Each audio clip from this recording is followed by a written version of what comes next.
তো আজকে যে বিষয়গুলো আলোচনা করব সেটা হচ্ছে প্রফেশনাল মেইনটেনেন্স ইঞ্জিনিয়ার ইন্ডাস্ট্রিতে প্রফেশনাল মেইনটেনেন্স ইঞ্জিনিয়ার হওয়ার জন্য এবং জয়েন করার জন্য এবং যারা জয়েন করেছেন তাদেরকে গ্রোথ বাড়ানোর জন্য ইঞ্জিনিয়ারিং প্রফেশনাল গ্রোথ বাড়ানোর জন্য কোন বিষয়গুলোকে ফোকাস করতে হবে এবং কিভাবে করতে হবে এই বিষয়গুলো আলোচনা করবো আপনাদের সাথে।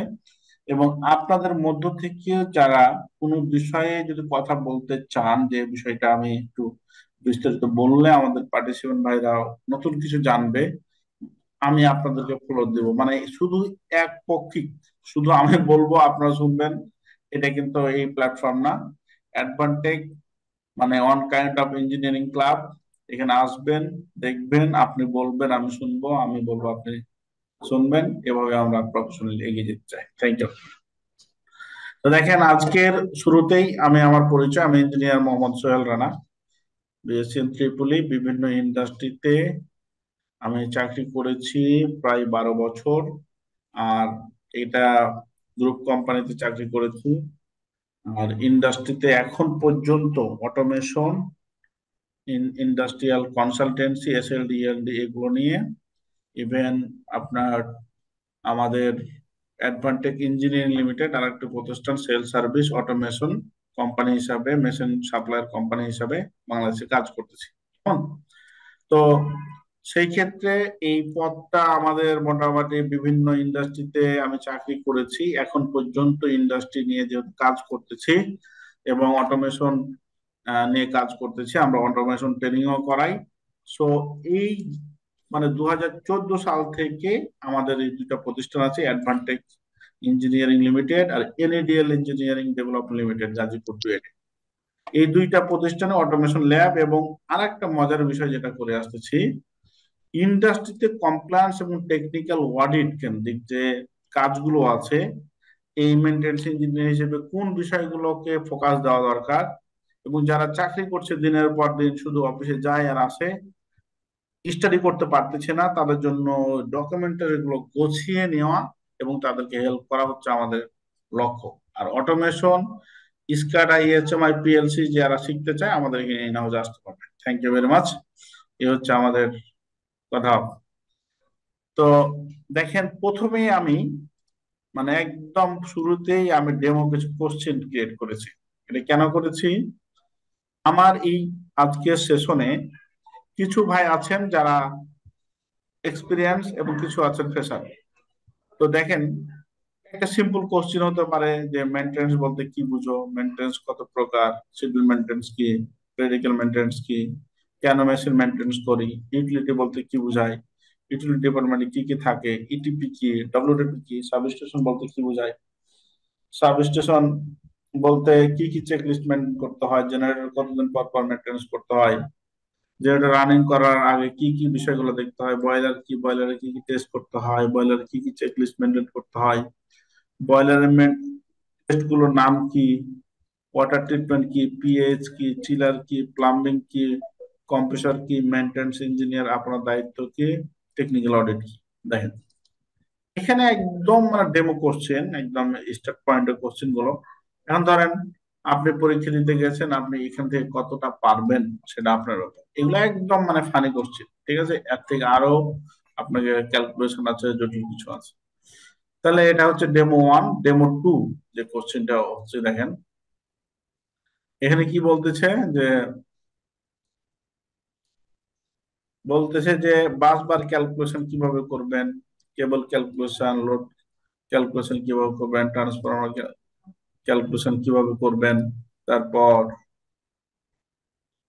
ভাইয়া ডুয়েটের আমাদের অফিসটা হচ্ছে আব্দুল সাত্তার সরণি, আব্দুল সাত্তার সরণি মসজিদের পাশে আমাদের এনএডিএল ভবন নামে একটা আছে।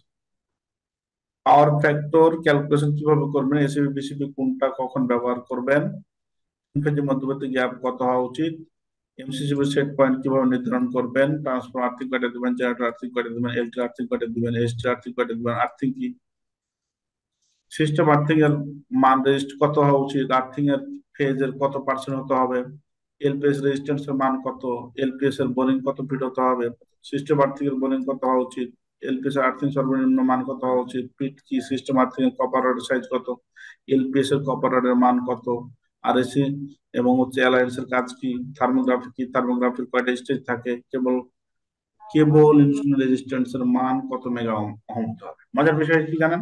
সরি, আমি একটু যে ইন্টারফেয়ার করতেছি। সেটা হচ্ছে যে আসলে এই কোশ্চেন লেখাগুলো একটু ক্লিয়ার আসলে বুঝতে পারতেছি না। এটা কি আসলে শুধু আমার এখানে নাকি সবার আসলে প্রবলেমটা হচ্ছে একটু লেখাগুলা মানে? ভাইরা বড় ভাইরা অন্যরা বলবেন, এটা কি দেখতে পাচ্ছেন? হয়তো ভাইয়ের নেটের সমস্যা জি, হলে ভাই হ্যাঁ, এগুলো দেখতে বলেন। পাচ্ছি একবারে পরিষ্কার, আহ কোনো স্যার সমস্যা একটু নেই। না ভাইয়া, Right. আমি আমারও সেম প্রবলেম হচ্ছে স্যার। আমি আসলে একজ্যাক্ট ক্লিয়ার দেখতে পাচ্ছি না। এখন আমি এতক্ষণ বলতেছি না যে আসলে নেটে সমস্যা নাকি আমার নেটে প্রবলেম নাকি, তাহলে কি তো জন্য একটু আসলে আমি ভাই অন্য ভাইরা তো শুনতে পাচ্ছে, তাহলে আমার মনে হয় যে নেটেরই প্রবলেম আপনার। হ্যাঁ, জি জি জি জি জি, থ্যাংক ইউ। একটু না হলে একটা কাজ করেন ব্রাদার, আপনার ওই ডাটাটা একটু অফ করে আবার একটু অন করে দেখেন তো কি হয়। জুম জি করলে জি, আর ঠিক ক্লিয়ার আছে। হয়। হ্যাঁ, থ্যাংক ইউ থ্যাংক ইউ। আসলে আমরা দূরে দূরে আছি তো। আচ্ছা, আর একটা বিষয় আপনাদেরকে বলে রাখি আমি, যে এই যে প্রশ্নটা আমি যেটা আলোচনা করলাম, তো এটা জাস্ট একটা ডেমো, মানে এই কোশ্চেনটা অনেকদিন থেকেই মনে করেন দিয়ে রাখছি এখানে, মনে করেন চেঞ্জ করবো কোশ্চেনটি কিছু।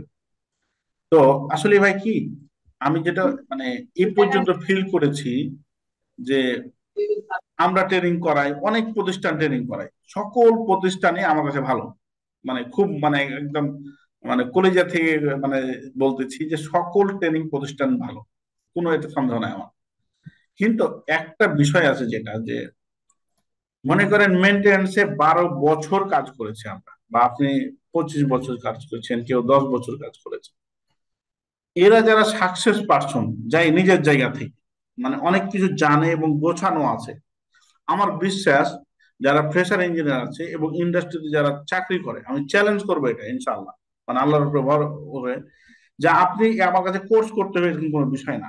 আপনি এই ধরনের ইঞ্জিনিয়ারের কাছ থেকে বসবেন, আপনি ডায়েরিটা নিয়ে বলুন, ভাই এই যে মেনটেন্যান্সে জব করি, ইন্ডাস্ট্রিতে আমরা জব করি, আসলে ভালো পজিশনে বা হচ্ছে আমার পোস্টটাকে একটু আপ করার জন্য, গ্রোথ বাড়ানোর জন্য, স্যালারি বাড়ার জন্য কোন কোন বিষয়গুলো আমি যদি নিজে জানি আমি ভালো করবেন, আপনি এটা একটু লিস্ট করবেন। ঠিক আছে, লিস্ট করে করে কোনটা আপনি জানেন, ধরেন 10টা লিস্ট আপনাকে দিল, 10টার ভিতরে আপনি হয়তো 5টা জানেন, 5টা জানেন না বা 7টা জানেন, তাহলে 3টা জানেন না, 3টা জেনে সুন্দর করে সিভি দিয়ে আপনি নিজকে আপনি সেল করা শুরু করেন, আপনি ভালো করবেন জব লাইফ এক। এরকমও যদি না থাকে যে ভাই আমি কার কাছে লিস্ট নিব, আপনাদেরকে মানে অনুরোধ করব যে আজকে সেশনের পর আপনি আমার কাছে আসবেন, এই যে এই নাম্বারটা আমার কাছে আছে, আপনার দুই ভাই আমরা কফি খেতে খেতে আপনাকে একটা রোড ম্যাপ আমি দিব। মানে আমি তো এটা তো আপনার টাকা নিচ্ছি না যে সোহেল ভাইয়ের কাছে গিয়ে তো কোর্স করাবে না, কিচ্ছু লাগবে না আপনার, আপনি জাস্ট আমার সময় একটু বের করে আপনি আসবেন। যারা এরকম সিচুয়েশনে আছেন, এই নাম্বারটা 01325180531, আপনি একবার প্ল্যানটা নিয়ে দেখেন। আজকে 5 জন মানুষ এসে আমার টেবিলে, 5 জন আলহামদুলিল্লাহ, ঠিক আছে। তো তাদেরকে আমি পর্যাপ্ত পরিমাণ সময় দিই, দিয়ে একটা লিস্ট ডাউন করে ডিসকাস করে তার সিভিটা দেখি, দেখে বলি যে ভাই আপনি এটা এটা ডেভেলপ করেন, এবং আপনার যে সিভিটা দিয়েছেন এখন বলেন তো, আপনি যদি এই জিনিসটি থাকে আর আপনার সিভিটা, আপনি কাকে রাখবেন? অবশ্যই আপনি এই যে আপডেট সিভি আছে তাকে রাখবেন আপনি, ঠিক আছে। তো এই জিনিসগুলো ভাই আসলেই মানে খুবই খুবই ইম্পর্টেন্ট, যে আপনি কি করতে চান বা কি করতেছেন, এই জিনিসটা একটু আপনাদেরকে কষ্ট করে করতে হবে। আর যদি আমার কাছে আসতেও না পারেন, তাহলে চ্যাট জিপিটিকে আপনি জিজ্ঞেস করবেন। চ্যাট জিপিটিকে জিজ্ঞেস করবেন যে আমি বাংলাদেশের ইন্ডাস্ট্রি জগতে আমি ইঞ্জিনিয়ার হওয়ার জন্য, ভালো ইঞ্জিনিয়ার হওয়ার জন্য কোন স্টেপ বাই স্টেপ, আমাকে 10টা বা 12টা আমাকে স্টেপ লিখে দাও, যে আমি একটা একটা করে কমপ্লিট করে আমি ভালো কিছু করতে চাই। দেখেন আপনি কি লিখছেন। এখন এটার মধ্যে আপনি কি কি জানেন না এবং কি কি জানেন, আপনি এটাকে জাস্ট আপনি ই করে ফেলেন। যেটি আপনি জানেন না আপনি এটাকে নোট ডাউন করে আপনি এটা শিখে ফেলেন, এতটুকু, আর কিছু লাগবে না। তাহলে আপনি অনেক ভালো করবেন আশা করি। আপনাদেরকে প্রথমে হয়তো একটু বোঝানোর চেষ্টা করলাম বা পরামর্শ দিলাম, এখন আমরা মূল বিষয়ে এগিয়ে যাব। তো এই যে দেখেন মেনটেনেন্স কাকে বলে, আমি এইখানে বেশি সময় নষ্ট করব না, আমি অনেক বিষয় আপনাদেরকে ছোট ছোট করে দেখানোর চেষ্টা করব। আজকে সেশনটা লাস্ট পর্যন্ত থাকবেন ইনশাআল্লাহ, আমি বলতে পারি আপনি অনেক নতুন কিছু আপনি পাবেন এখানে।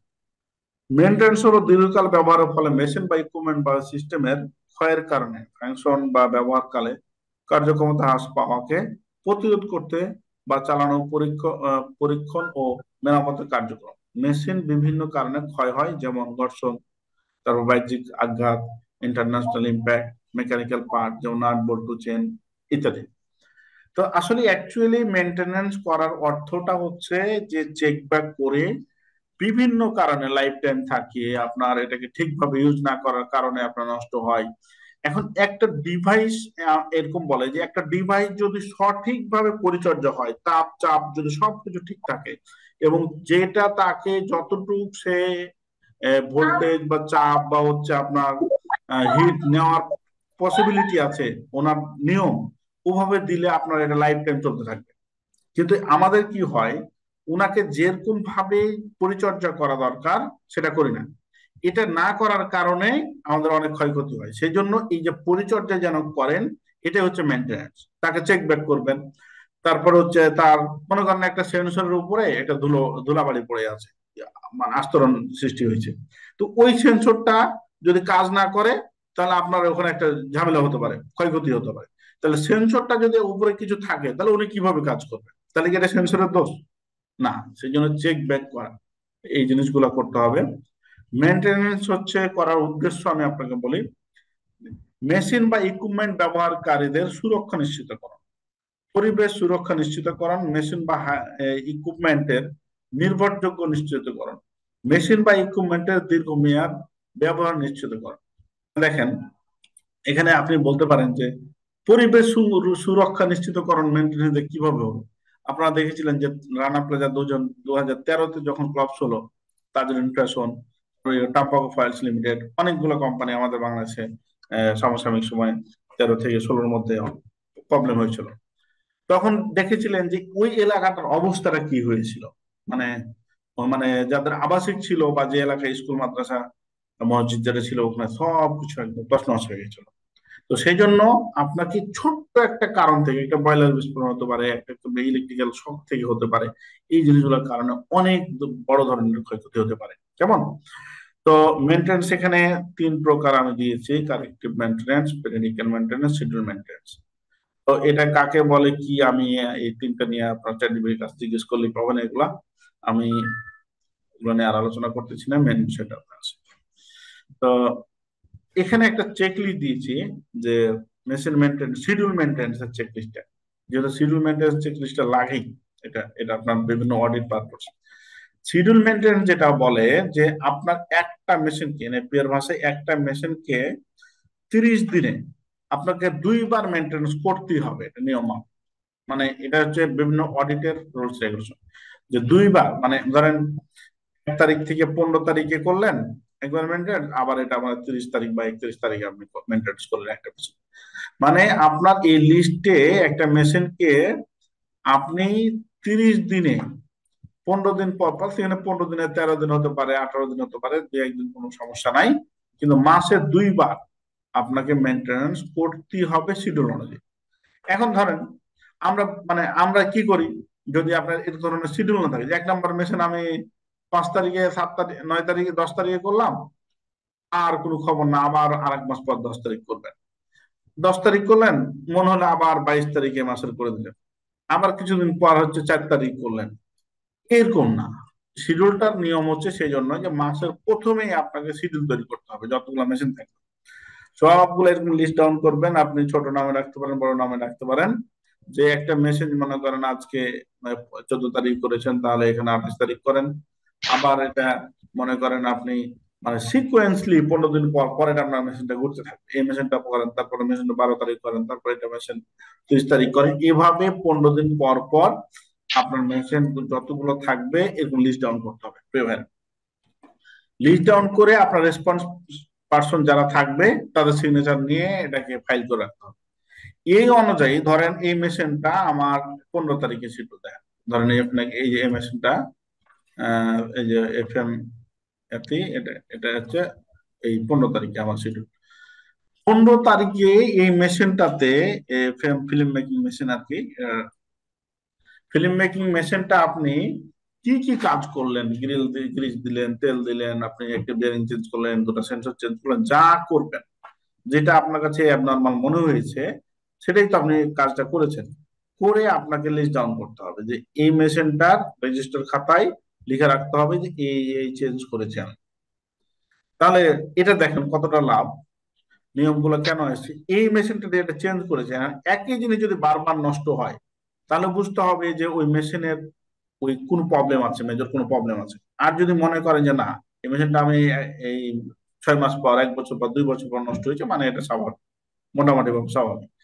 ইভেন আপনার প্রত্যেকটা পয়েন্টে কোন পয়েন্টে কি কাজ করেছেন আসলে খালি মাথায়, আপনি ওপেন মাথায় আপনি এটা মনে থাকবে না। ঠিক আছে? তো সেই জন্য কি হয়, এজন্য আপনাকে শিডিউল মেনটেন্স অবশ্যই করবে, বিভিন্ন প্রকার ট্রেনিং আর আপনার বিভিন্ন প্রকার ট্রেনিং এ এবং বিভিন্ন প্রকার অডিট এসে শিডিউল মেনটেন্সটা দেখতে চাই, এবং শিডিউল অনুযায়ী কি করেছেন আপনার রেজিস্টার খাতায় আপনাকে এটা দেখতে চাই। বুঝা গেছে বিষয়টা? শিডিউল মেনটেন্স এটা সেজন্য গুরুত্ব বেশি। আচ্ছা, তারপরে যেটা বলছে যে ডেইলি কম্প্রেশন মনিটরিং রেকর্ড, এরকম একটা রেজিস্টার থাকবে, চেক রেজিস্টার লিস্ট থাকে। খাতাটা কেমন হবে? যে খাতাটা রেজিস্টার খাতা কিনলেই আপনার ওটা ওখানে সিরিয়ালি থাকবে, নাম দেওয়ার জায়গা থাকবে, বাইক ডিসক্রিপশন লেখার জায়গা থাকবে, এরকম থাকে। আপনি রেজিস্টার খাতা কিনলেই ওগুলো সুন্দরভাবে আপনার দেওয়া আছে, আপনি আপনার মতো করে লিখবেন। ঠিক আছে? খাতাগুলো ওরকম ভাবে সুন্দর ভাবে দেওয়া যাবে, দেওয়া এখানে থাকে। যদি আমি সবগুলা মেশিনের ডাটা একসাথে অ্যাড করি সেক্ষেত্রে কোনো সমস্যা নাই? মানে সবগুলা ডাটা একসাথে করবেন মানে আমি বুঝিনি। মানে সাপোজ বিভিন্ন আইটেমের মেশিনের যে যে পার্টস পাতি চেঞ্জ করলাম বা এগুলা যদি একটা রেজিস্টারে লিখে হ্যাঁ, রাখি এটা। একটাই তো রেজিস্টার থাকবে। আপনি 10টা করে পাতা ভাগ করে নেবেন, মনে করেন আপনার 50টা মেশিন আছে, তো আপনি এক খাতায় তো 50টা করবেন আপনি, হ্যাঁ, 50টা বুঝতে খাতা দরকার নাই। হ্যাঁ। যদি যদি আপনি এরকম থাকে, ইউনিট ভাগ করা থাকে, যে তাহলে এটা ভালো, যে ইউনিট 1 বা ডাইং মেশিনটা এক খাতায় রাখলেন, ফিনিশিং মেশিনটা এটা হতে পারে, এটা আপনি খাতাতে থাকলেই হয়, রেজিস্টার খাতাতে লিখলেই হয়, সমস্যা নেই। ওকে। আচ্ছা, তারপরে দেখেন এখানে কম্প্রেসার, এখানে বলছে ডেইলি কম্প্রেসার মনিটরিং রিপোর্ট। আপনারা জানেন যে 8টা টু 8টা 24 ঘন্টার, আপনার যেহেতু আমাদের ফ্যাক্টরি গুলো চলে 24 ঘন্টার মনিটরিং এর একটা রিপোর্ট লাগে। কি লাগে? এখানে দেখেন কম্প্রেসর 1, অ্যাটলাস কম্প্রেসার হচ্ছে 37 কিলোওয়াটের। এটা হচ্ছে কম্প্রেসার আউটলেট প্রেসার বার কত, এখানে লিখতে হবে। তারপর হচ্ছে এলিমেন্ট টেম্পারেচার কত, সেটা লিখলেন। এমিনেন্ট টেম্পারেচার কত লিখলেন। এই যে তিনটার এই পয়েন্টটা যতগুলো আছে 1 ঘন্টা পর পর লিখতে হবে। লিখে আপনাকে মেন এটার আউটপুট প্রেসার কত, এটা এখন এই চেক লিস্টটা সবগুলো চেক লিস্ট যে এটা হচ্ছে মেজর চেক লিস্ট গুলো চেঞ্জ করতে পারেন কিনা। আপনি সবসময়, যখন আমি যতগুলো কোম্পানিতে চাকরি করেছি এ পর্যন্ত, আমি একটু চালাকি করতাম কি, এই যে যে নথিপত্রগুলো দেখাচ্ছে আপনাকে বিভিন্ন কোম্পানির, আমার কাছে অনেক ডাটা আছে ভাই, বুঝছেন। আমি মানে আমার কতগুলো মেল আর হচ্ছে আপনার হার্ড ডিস্ক আমি লোড করে রাখছি, মানে আপনি কল্পনা করতে পারবেন না এই ডকুমেন্টারি শুধু। তা আমি কি করতাম, আমি জয়েন করার পরে মনে করেন একটা ডকুমেন্টস এত হ্যাচাল পূর্ণ হয়ে আছে, মানে এই সিট গুলো মনে করেন যেটা দেখাচ্ছে, এই হ্যাচাল পূর্ণ হয়ে আছে, যেটা মেনটেন করা খুবই কঠিন। এরকম কিন্তু কিছু ডকুমেন্টারি থাকে, মানে যে অনেকদিন আগের, মানে কঠিন করে দেওয়া আছে। তখন আমি কি করতাম, যে আমি আমার বসকে বলতাম ছোট থেকে, স্যার এটাকে যদি আপনি এভাবে নেন, ছোট করে নেন না, সংক্ষিপ্ত করে নেন, তাহলে তো খুবই ভালো হয়। হ্যাঁ, চমৎকার কথা বলছেন, তো চেঞ্জ করেন। তখন কি হলো দেখেন, আমি একজন জুনিয়র ইঞ্জিনিয়ার, সিনিয়র ইঞ্জিনিয়ার বা হচ্ছে এক্সিকিউটিভ ইঞ্জিনিয়ার, তো আপনি সিনিয়ররা তো চেঞ্জ করতে পারবেই, তো আপনি তো চেঞ্জ করে দেখাবেন আপনার বসকে যে স্যার আমি ইঞ্জিনিয়ার বা আমি কাজ বুঝি। তো স্যার আপনি এটা এরকম করলে ভালো হয়, তো ঠিকই তো। আমি একটু মনে হয় কালার টালার করলে একটু সেপারেশন করলাম, মেশিন গুলো সেপারেশন করলাম, তারপর হচ্ছে হেডিংটা একটু ঠিক করলাম, করে আমার বসকে আমি দিলাম যে স্যার এটা কালার প্রিন্ট করে দিলাম। এখন তো সবার জায়গায় মনে করেন আপনার সবকিছু রেডি। তখন কি করছে, এই যে আপনি চেঞ্জ করলেন, বুঝেন কিন্তু, মনে করেন 10 বছর থেকে বা 5 বছর থেকে যে এইটা চলতেছিল, আপনি আইসেই চেঞ্জ করে ফেললেন, তাহলে তো আপনি বস। মানে এটা কে চেঞ্জ করছে? এসওএল সেফ চেঞ্জ করছে। কিন্তু আপনি কি করছেন, মনে করেন টাম্পাক্কর আপনি দিয়ে দিলেন অমুক কোম্পানিতে, খালি নাম চেঞ্জ করে কিছু জিনিস চেঞ্জ করলেন।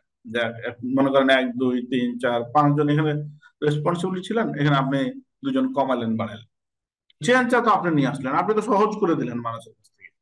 এই টাইপের কাজগুলো করতে হবে আপনাদের। তারপর গ্যাস জেনারেটর টেম্পারেচার দেখেন, গ্যাসের সিলিন্ডার কোনটা কত টেম্পারেচার আপনারা এটা জানেন, একবার 8টা টু 8টা এটা মনিটরিং করতে হয়। ঠিক আছে, এগুলা অনেক কাজে লাগে, এটা কোনো প্রবলেম ক্রিয়েট হলে কাজে লাগে। তারপর হচ্ছে আপনার ওই যে প্রোডাকশনের যে কস্টিং এর ক্ষেত্রে লাগে, এগুলো লাগে, এবং মেশিনের যে এফিসিয়েন্সি দেখার জন্য লাগে, মেশিন মেনটেন্স করার জন্য লাগে। মানে অনেক কাজ, শুধু যদি আপনি অডিট একটা কাজের অডিটের জন্য এটা করেন বিষয়টা এরকম না। প্রোডাকশনের প্রাইজিং এর ক্ষেত্রে এটা লাগে, আমার কত টাকা কষ্ট হচ্ছে জেনারেটর, কত টাকা কম্প্রেসার, এবং এই কম্প্রেসারটা কতটুক কয় ঘন্টা পর বা কত চলার পরে আমাকে মেনটেন্স করতে হবে, বা এই জিনিসগুলো জানার জন্য, অনেক বিষয়গুলো জানার জন্য আপনাকে এগুলো করতে হয় প্রিয় ভাইরা। এটা হচ্ছে জেনারেলি কথাবার্তা। এখন কিছু আমরা একটা মানে সিকোয়েন্সে আসবে, যে এখানে প্রশ্ন করা হয়েছে যে 300 এম্পিয়ার এমডিবি নিড। আমার একটা জায়গায় বললো যে এখানে এমডিবি একটা 300 এম্পিয়ার প্রয়োজন, মানে 300 এম্পিয়ার মানে নিশ্চয়ই একটা মানে ধরা এক্সাম্পল এমডিবি প্রয়োজন। এখন বলেন যে এমডিবির জন্য কি কি প্রয়োজন, জিনিস প্রয়োজন। আপনি তো এখন কোম্পানিকে বলে দিলেন যে এমডিবি লাগবে, বিষয়টা আপনার কোম্পানি বলবেন, এবং এস্টিমেটিং যেটা বা মানে এস্টিমেটিংটা তো আপনাকে করতে হবে, যে লিস্ট ডাউন তো করতে হবে যে এটা এটা লাগবে। নাহলে আপনি থার্ড পার্টিকে বললেন যে দাও 300 এম্পিয়ার এমডিবি দাও, দিল 300 এম্পিয়ার এমডিবি। 300 এম্পিয়ার এমডিবিটা আপনার যে থার্ড পার্টির কাছ থেকে নিলেন সঠিক দিল কিনা এটা যাচাই বাছাই করবেন কেউ কিভাবে? আপনি যে ডিভি তৈরি করবেন এটা জেনে বিষয়টা এরকম না, আপনি যে ডিভিটা আপনাকে দিল এটা সবকিছু যে প্যারামিটার ঠিক আছে, আপনার পাঁচবার ক্যালকুলেশন, বেকার ক্যালকুলেশন, আপনার কেবল থেকে শুরু করে এটা যে ঠিক আছে কি বেঠিক আছে এটা কিভাবে, এটা নিব কি? তখন আপনার জানতে হবে যে বাসবার কয়টা লাগবে, বাসবার লাগবে কয়টা বলেন তো একজন ভাই। রিফ্রেশ হলে 5টা লাগে। হ্যাঁ, 5টা। টিপিএনই 5টা। জি 5টা টিপিএনই। পিপিএন, গুড। তাহলে আমার এই 3টা ফেজ, রেড ইয়েলো ব্লু, আর এটা হচ্ছে নিউট্রাল। তাহলে ফেজের কত পার্সেন্ট নিউট্রাল নিব? অর্ধেক নিলেই তো। হাফ অফ মানে সেম হ্যাঁ সেম ফেজ। সেম। নিউট্রাল কত? আর আর্থিং 16 আরএম 50%। 60, যদি 60%। ফেজ কেবল যদি 16 আরএম এর উপরে হয় তাহলে হচ্ছে এটার অর্ধেক। এটা তো আমি বাসবার নিয়ে আলোচনা করছি ভাইয়া।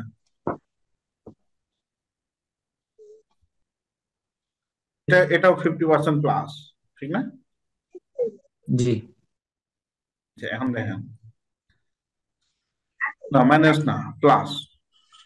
তো বিষয়টা হচ্ছে দেখেন, এখন একজন ভাই আমরা কথা বলেছি এখানে, আমার সাউন্ড এসে 2জন ভাই বা 3জন ভাই, ঠিক না? আপনারা তো আছেনই। এখন একজন ভাই বলছে 50% নিউট্রালের, নিউট্রাল। একজন ভাই বলছে সেম। আসলে হচ্ছে সেম, এই 4টা এক সমান লাগে, ঠিক না? 4টা বাসবার সেম সেম লাগবে, হ্যাঁ 4টা ফেজ নিউট্রাল সেম। সেম। আর এই আর্থিংটা লাগবে 50% প্লাস, সর্বনিম্ন 50%। 50% হয় না, দেখবেন আপনি কোন জায়গাতে হুবাহু 50% পাবেন না, 50% বেশি দিয়ে দেয়। মানে নমিনাল স্ট্যান্ডার্ড হচ্ছে 50%, তো একটু বেশি হয়ে যায়। কেবল আর বাসবারের ক্ষেত্রে তো আপনি একই রেট আপনি সমান সমান দিতে পারবেন না, যখন আপনি 50% কভার করতে যাবেন তখন বেশি হয়ে যাবে। আর একটু হাতে রেখেই কাজ করা ভালো, ঠিক আছে? এখন দেখেন, যারা এখানে আমরা আছি কত 72 জন আছে, 75 ছিল। এখন ভাই আসলে কি এই যে ছোট ছোট বিষয়গুলো মানে আলোচনা করতেছি আমি, এটা এই 75 জনকেই পারতে হবে, মানে কনফিউজের কোনো বিষয় জায়গা নাই এটা। মানে একটা ইঞ্জিনিয়ার, আমি অবাক হই অনেক সময় ইউটিলিটি যারা দায়িত্ব পালন করে, আমার ইঞ্জিনিয়ারও ছিল, আমি ধরতাম যে এটা পারেন আপনারা না, ইউটিলিটির মধ্যে থাকে, উনি বাসবার ক্যালকুলেশন জানে না বলেন। এখন তাহলে আরেকজন ভাই বলেন যে এখন কত বাসবার নিব এই 300 অ্যাম্পিয়ারের জন্য, কিভাবে আমি বের করবো? মানে এখন মনে করেন আমি লিখবো, আমি ইঞ্জিনিয়ার হিসাবে লিখবো না, এস্টিমেট দেবো না, এম্পিয়ারে আপনার হচ্ছে 1.55। ওটা কি মিলিমিটার স্কোয়ারে নিতে হবে? কত মিলিমিটারের দৈর্ঘ্য প্রস্থ কত নিব? 5.5 বললেন, এই 5.5টা কোথায় পেয়েছেন আপনি? মানে ধরেন এই যে 5.5 যে ডাটাটা দিব, এটা আপনি কোথা থেকে পেয়েছেন? এটা আরএসসি থেকে। গুড। আচ্ছা, আরএসসি থেকে 1.55 থেকে 1.6 কারেন্ট ডেনসিটি, গুড। বিষয়টা হচ্ছে দেখেন, এখানে তো আমরা 2-4 জন ভাই কথা বলছি, আমরা আজ কিন্তু অনেক, হ্যাঁ, এটা মাথায় রাখবেন। এখন এটার জন্য যেটা করতে হবে, আপনি এভাবেও করতে পারবেন যে দৈর্ঘ্য প্রস্থ গুণ মনে করেন 20 ইন্টু, এভাবেও আপনি মিলাইতে পারেন। আর 1.55 আরএসসি স্ট্যান্ডার্ড, এনএফপি এবং আরএসসি স্ট্যান্ডার্ড, এটা তাহলে কত হবে? 310 হবে। দেখেন, তাহলে এই 20 উইথ তার থিকনেস হচ্ছে 10, আর এটা তো আপনার ডেনসিটি, চার ডেনসিটি, তাহলে হচ্ছে 310। ওকে, 310 দিয়ে আপনি পারবেন, তার 50% আপনি নেন। আচ্ছা, এখন মজার বিষয় হচ্ছে যে এই জিনিসটা তো আমরা দেখলাম। এখন একটু আমি আমাদের ক্লাসে যেভাবে আমরা একটা জিনিস আপনাদের সঙ্গে অন্তত ফুল আলোচনা করি, আপনারা যদি অনুমতি দেন আর কি। হ্যাঁ, আমাদের এই ক্লাসগুলো যখন হয় প্রত্যেকটা বিষয় ধরে ধরে, এবং ব্রিটিশ স্ট্যান্ডার্ড কি বলছে, বিএনবিসি কি বলছে, এনএফপিআই কি বলছে, এই যে দেখেন এগুলো সব আমাদের 25টা ক্লাসের 25টা প্রেজেন্টেশন, এবং এটা সাপোর্টিং ডকুমেন্ট থাকে আমাদের। আমি দেখাচ্ছি আপনাদেরকে। মানে এই কোর্সটা খুবই ফানি কোর্স একটা আমাদের, মানে আপনি কল্পনা করতে পারবেন না। এই কোর্স 29তম ব্যাচ চলবে এখানে, ডিজিএম জিএম থেকে শুরু করে আমাদের। এবং আমার ডিজিএম ছাড়াও আমার এক সময় কি আমার বস ছিল, উনি আমার এই পরে কোর্স করেছে। আমি ওনাকে এভাবে বলেছিলাম, স্যার আপনি এই ক্লাসে থাকলে কিন্তু পড়ালেখা আমার ভিতর থেকে বের হবে না। হম, বলছি যে আপনার কাছে যে গোছানোর যে জিনিসটি আছে, এটা আমি ধারাবাহিকভাবে শুনতে চাই বা দেখতে চাই। ঠিক আছে? আর পার্সোনাল বসে যেটা হয় না। তো দেখেন আমাদের একটা স্লাইড এখানে বলছে ব্রিফিং অ্যাবাউট দ্য বাস বার, এবং বিবিটি পার্টটা পরে করব, বিএনবিসি এনএফপি এবং বিটি স্ট্যান্ডার্ড অনুযায়ী। এখানে যেটা হয়, আহ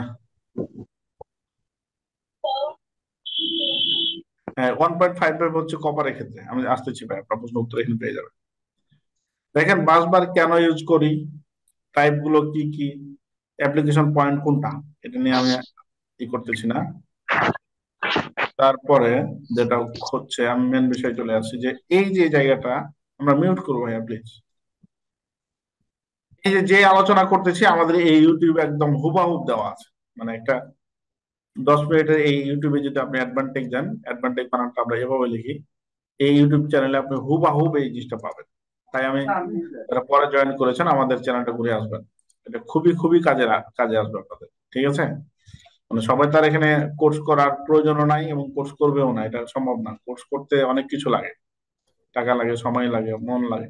হ্যাঁ, যাই হোক, দেখেন type of bus bar, material এর উপরে কপারের করি আর অ্যালুমিনিয়ামের, সচরাচর আমরা এই কাজ দুটা করি। আমি কোর্স করতে চাই, আচ্ছা কোর্স করতে চাইলে আপনাদের নাম্বার গুলো দিবেন, কোর্সের করা বা না করার একটু পরে। আর যারা কোর্স করতে চান আপনাদের ফোন নাম্বারটা দিবেন, আমি কথা বলবো আপনাদের জি সাথে। জি, কোর্স করবো ইনশাল্লাহ। ঠিক আছে? আমি এখন আলোচনা করি, মনে করেন কোর্স করাই না আমরা, আমি এভাবে আলোচনা করতে চাই পরে একটু। আর যারা ইনফরমেশন রাখতে চান আপনাদের চ্যাট বক্সে আপনার নাম্বারটা দিবেন। তো দেখেন, কপার অ্যালুমিনিয়াম, কপার বাসবারে কি, হায়ার ইলেকট্রিক কন্ডাক্টিভিটি, এটা lower resistance, better cross section resistance ভালো, কারেন্ট ডেনসিটি হচ্ছে 1.5 থেকে 3.25 অ্যাম্পিয়ার। এটা কে বলতেছে? এই যে কারেন্ট ডেনসিটি কিছুক্ষণ ভাই আগে বললো না যে 1.55 থেকে 1.6, এটা হচ্ছে আপনার ম্যাটেরিয়ালের মান। ঠিক আছে? ম্যাটেরিয়ালের মান। মনে করেন হুন্ডা কোম্পানি বলে না যে আমার হুন্ডা নিলে আপনি 60 বা 70 কিলোমিটার আপনি পাবেন, এটা আসলে কি পান? কেউ পায় এরকম? এরকম আছে কি ভাই? একটু কথা বলতে হবে, তাহলে আমি না একটু ভাই, সাহস পাবো। অ্যাকচুয়ালি আসলে পাওয়া যায় না। আচ্ছা, তাহলে কি কোম্পানি মিথ্যা কথা লেখে? না, হ্যাঁ না বলেন মিথ্যে না। কথা তো বলো না, ওটা তো একটা স্ট্যান্ডার্ড টেস্ট কন্ডিশনের উপরে ডিপেন্ড করে তারা এটা ওটা একটা লেখে। স্ট্যান্ডার্ডের একটা বিষয় আছে। হ্যাঁ, বিষয়টা হচ্ছে এটা ওরা এটা যেখানে টেস্ট অ্যাকচুয়ালি করে। ডিপেন্ড করে হচ্ছে, মানে কপারের হচ্ছে যে পিউরিটির উপর ডিপেন্ড করে এটা। রাইট। না শুধু পিউরিটি না, আরো বিষয় আছে, আমি বলি আপনাকে তো যখন আপনি ইউজ করবেন তো 80+ পিউরিটি হতে হবে, নাহলে এটা কপার আপনি ইউজ করতে পারবেন না। ঠিক আছে? তো আমি যেটা বলতে চাচ্ছি যে একটা গাড়ি যখন প্রডিউস হয়, যে জায়গাখানে টেস্ট করে ওখানে ও রাস্তাটাও স্পেশাল। যে আমি অল্টনে ওনারা করছে, আমি ঘুরে এসেছি, এই রাস্তাটা কোনো ব্যাগ থাকে না, কোনো একদম পাথর দিয়ে, মানে একদম মানে সোজা একটা সুন্দর একটা রাস্তা। এখন এখানে গাড়িটা স্টার্ট করে, এখানে যা থামায়, তারপর তেল মেপে দেখে যে কত যাচ্ছে, বুঝেন? সবই কিন্তু দেয়। যদি আপনি মিথ্যা কথা লিখতো তাহলে তো ভোক্তার আমি কেস টেস করে তো অবস্থা খারাপ খারাপ করে দিত কোম্পানিকে। এটা মাথায় রাখবেন। তো এটা হচ্ছে কি, এই কপার কোম্পানি বলতেছে যে আমার কপারটাতে যদি পিওর, আমরা তো নকল নিয়ে কোনো কথাই বলবো না, 1.5 থেকে 3.5, তুমি সর্বোচ্চ 3.2 অ্যাম্পিয়ার আপনার পার স্কয়ার মিলিমিটারে আপনি কারেন্ট পাবেন। এটা কখন পাবেন? ওই যে হুন্ডার মতো, যে আপনি সোজা রাস্তা থাকতে হবে, তাপ চাপ মানে আপনার সব ভোল্টেজ কারেন্ট সব কিছু ঠিক থাকতে হবে, তাপ চাপ এগুলো সম্ভব না।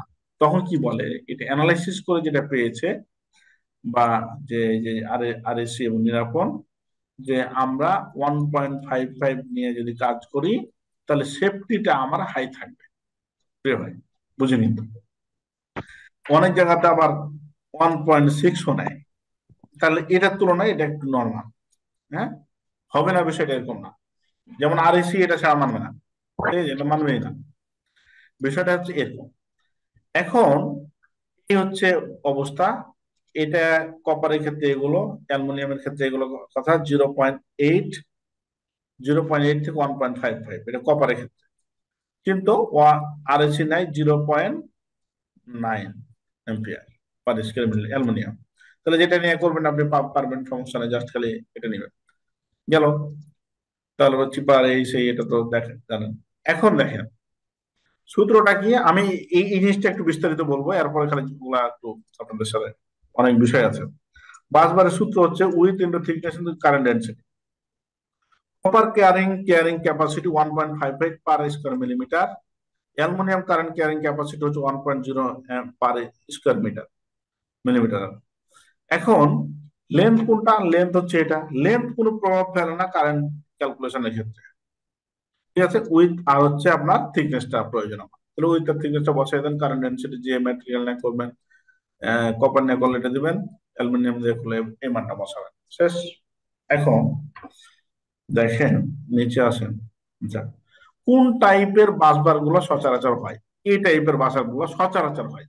আপনি যদি মনে করেন যে 25-এর সাথে যদি আপনার 6 নাই, 25 ইন্টু থিকনেস আপনি 6 নেবেন, নিতে পারবেন। এখানে 50 সাথে মনে করেন 12 নিলেন, নিতে পারবেন, কোনো সমস্যা নাই।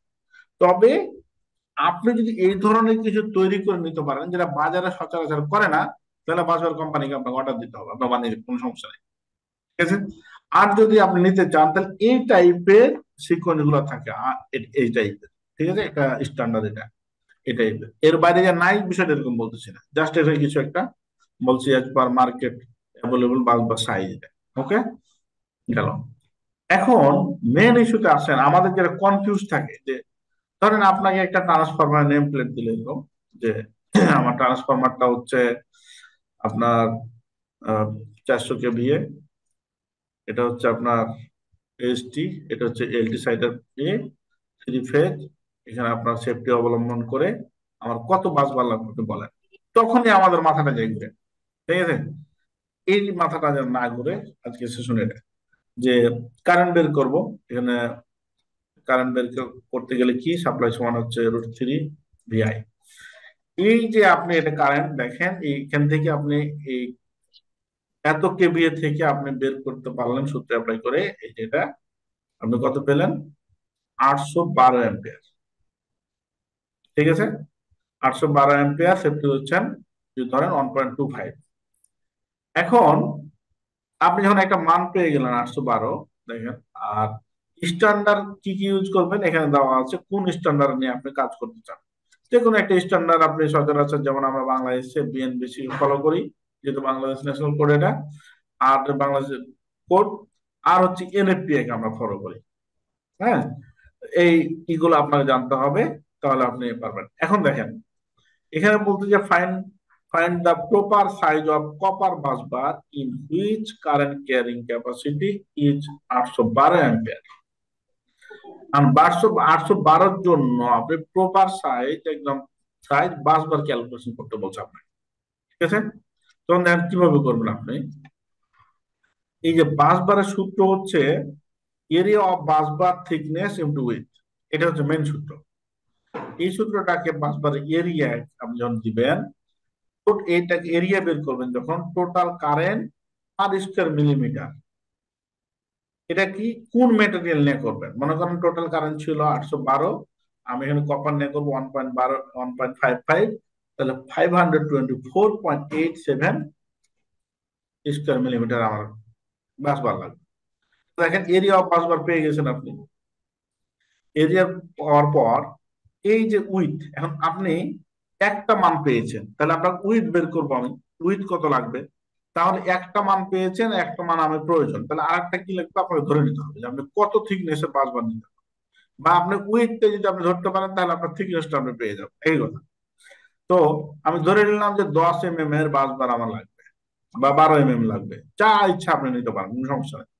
তাহলে দেখেন এরিয়া অফ বাস বার এই যে আমি পেয়েছি এই জায়গায়, আর হচ্ছে থিকনেস আমি ধরেছি 10, তাহলে আমার 52.4 mm হচ্ছে বের হয়েছে।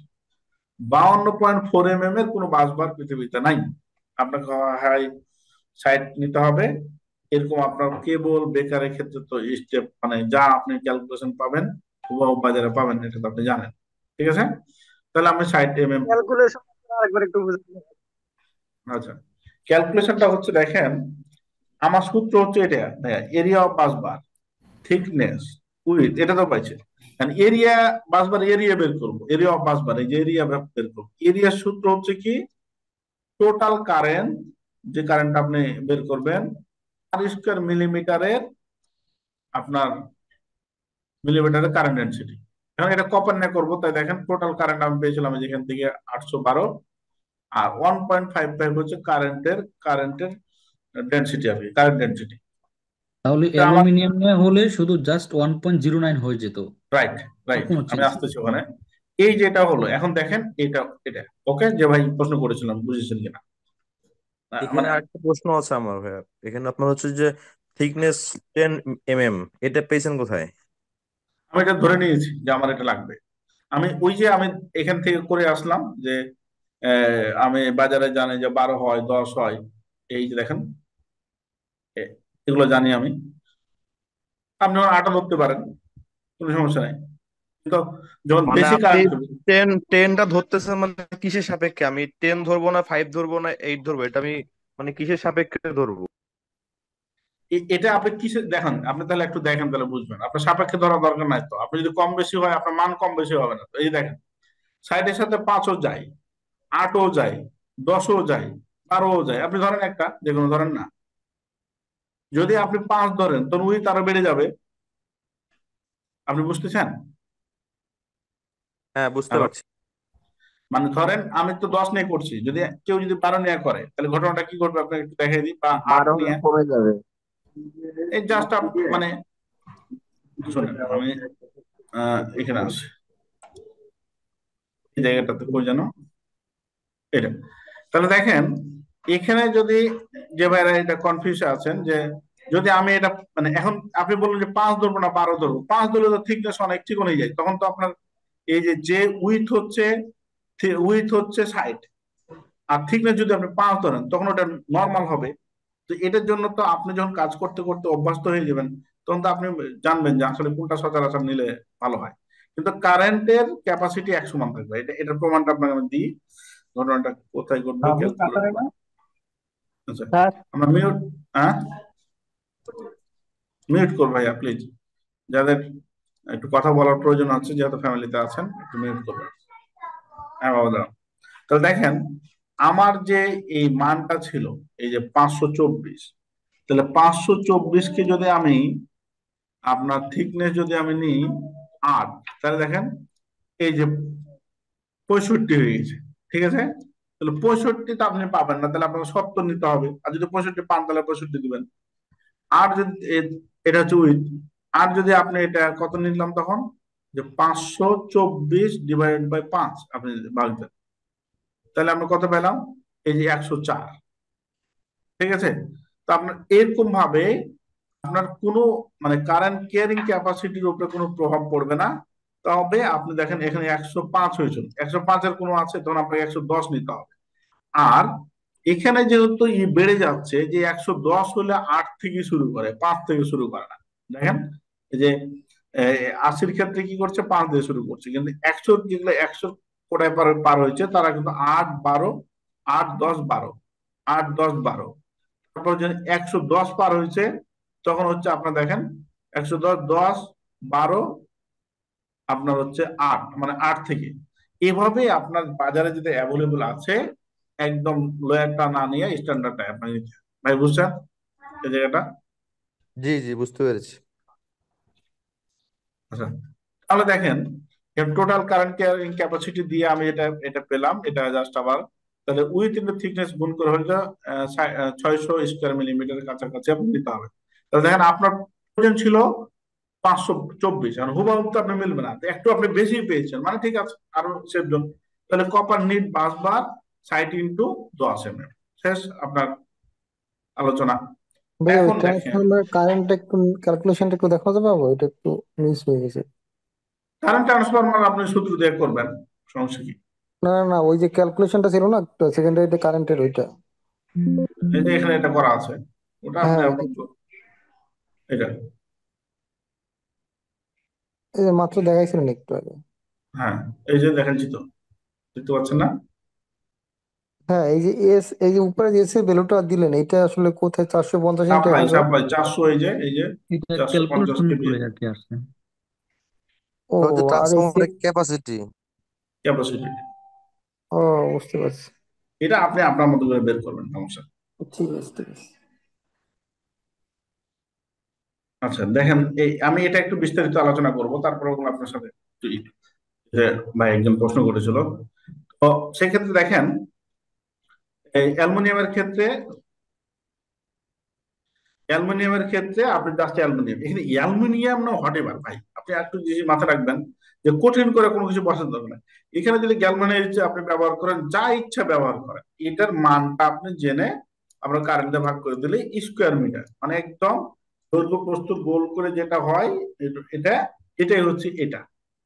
এখন দৈর্ঘ্য প্রস্থ আপনি কত কোনটা নেবেন, এটা ভাগ বিয়োগ মানে যোগ ভাগ করলে আপনি পেয়ে যাবেন, শেষ মামলা খালাস। এখন দেখেন অ্যালুমিনিয়াম বাসবারের ক্ষেত্রে এটা থিকনেস নিলাম, ওই সেম জিনিসটা এবার দুইবার দেখাচ্ছি আর কি। এখন গেল, আপনি বুঝে গেলেন দুইটা পার্থক্য। এখন যেটা আমাদেরকে করতে হবে প্রিয় ভাইরা, যে এখানে দেখেন প্রশ্নগুলো আমি এই ক্লাসটা আমি নিই 40 মিনিট অনলি, এই যে বাসবারের। এখন হয়তো আপনাদের বোঝানো 40 মিনিটে বা 30 মিনিটে এটা সম্ভব, 20 মিনিটে এটা সম্ভব। ঠিক আছে?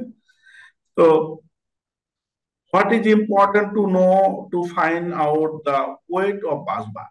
আচ্ছা, আমি যে বাসবারটা নিলাম এটার ওয়েট কিভাবে বের করবো, কয় কেজি লাগবে এটা জানতে গেলে লেন্থ লাগবে, বাসবার থিকনেস লাগবে, উইথ লাগবে, এগুলো তো আছেই আমার কাছে। Rho value for copper density, এটা ঘনত্বটা লাগবে। তারপর হচ্ছে অ্যালুমিনিয়াম হলে অ্যালুমিনিয়ামটা লাগবে। ইউনিটটা যত প্রকার ইউনিট হবে সবগুলো হচ্ছে মিটারে লাগবে। এখানে আমি একটা এই দিয়েছি আমার সূত্রটা। তারা ফর্মুলা দেখেন, বাসবারের ওয়েট এরিয়া ইন্টু রো, রোর মানটা কোথায়, এখানে আপনার ফিক্স দেওয়া আছে, এটা আপনার আমার কিছু করার নাই, দেওয়াই থাকে, কম বেশি হতে পারে। এরিয়া অফ ভ্যালু, এরিয়াটা বের করার জন্য আমরা যেটা সূত্র জানি, length into with into thickness. Length into with into thickness যদি আপনি গুণ করেন তিনটাকে, তাহলে আপনি রো এর মান পাবেন, ভ্যালু পাবেন। এখন এটা আমরা একটু দেখি কেমনে করব। যে আচ্ছা, এটা দেখেন গিভেন ডাটা, আমাদের যেটা নিয়ে কাজ করছি, লেন্থ হচ্ছে 5 ফিট, উইথ হচ্ছে এত মিটার, থিকনেস হচ্ছে এত। এটা হচ্ছে all value have to showing in metre, যতগুলো ভ্যালু দেবো সবগুলো আমার মিটারে লাগবে। তাহলে দেখেন এই যে লেন্থ 5 ফিট, তারপরে উইথ হচ্ছে 60 মিটার, থিকনেস হচ্ছে 10, এটাকে সবটিকে যে মিটার 12 দিয়ে 2.4 দিলে এই মানে এটা হচ্ছে আপনার কি হলো, এমএম হলো। আর এমএম কে যদি আপনি, না সরি, হ্যাঁ ঠিক আছে, যদি আপনি এই 100 দিয়ে ভাগ দেন তাহলে হচ্ছে ঘনমিটার হলো, নাকি সরি মিটারে হলো। 60 কে যদি 1000 দিয়ে হন তাহলে আপনার এমএম হলো, হ্যাঁ নাকি সরি মিটারে হলো। এটা দিয়ে যদি আপনি দেন মিটার হলো, তাহলে সবগুলাকে তিনটাকে যদি এই মিটার এই মিটারের তিনটা মিটার যদি আপনি গুণ দেন তাহলে ঘনমিটার হলো আপনার এই মান, ভি এর মান। ঠিক আছে, ভি এর মানটা হওয়ার পরে যখন আপনার এই আপনি যে ভি প্রথমটা যে 100 দিয়ে ভাগ দিচ্ছেন এটা 1000 হবে না? এটা একটু দেখতে হবে, হতেও পারে আমি দেখবো, এটা নোটে নিয়ে হতেও পারে, আমার ডাটা বস্তা ভুলে গেছি, এটা একটু দেখতে হবে। ঠিক আমার মনে হচ্ছে এটা ঠিক আছে, কারণ একটু ও না না দেখি, ওটা নিচেই আছে, করা সমস্যা নেই। দেখেন, আপনার প্রত্যেকটাতে হচ্ছে 1000 ভাগ দিয়ে আপনি মিটার না না নিয়ে 1000 ভাগ আসছেন, দিন এটা তো না, এটাও সেন্টিমিটার, এটা তো এ- এ- সেন্টিমিটারে করা হয়েছে। এই যে এখানে দেখেন, আমি অনেকদিন পরে দেখছি এটা, এখানে দেখেন আমি এটা ভেঙে দিয়েছি, আমি কোনো বিষয় মানে গোজামিল দেওয়া পাবলিক না, আমি না পড়লে না বলি ডাইরেক্ট। ঠিক আছে, এটা ফিট মিটার, দেখেন এখানে বলতেছে কি আমাদের এটা, তাহলে লেন্থ 5 ফিট, 5 ফিটের সাথে 5-এর সাথে যদি আমি 12 গুণ দিই তাহলে ইঞ্চিতে হলো। আবার এখানে এত ইঞ্চিকে আবার কি করলাম 2.54 দিয়ে সেন্টিমিটারে হলো, সেন্টিমিটারকে আমি যদি ভাগ দিই তাহলে হচ্ছে মিটারে হলো। ওকে ব্রাদার, এটা এগুলো মনে থাকে না, না লেখে। বুঝতে পারছি, ওইটা সেন্টিমিটারে ছিল জন্য 100 দিয়ে ভাগ দিয়েছেন, ঠিক আছে। রাইট, জি জি জি। তারপর দেখেন এমএম কে আমি যদি 1000 দিয়ে হলো তাহলে মিটার হলো, এই শেষ। আমি এই জন্যই এই এটাও আমি উল্লেখ করে রাখছি, এই যে ইউনিট কনভার্সন, যে এগুলো মনে থাকে না, আমরা অনেক ইউনিট পড়ি আবার ভুলে যাই।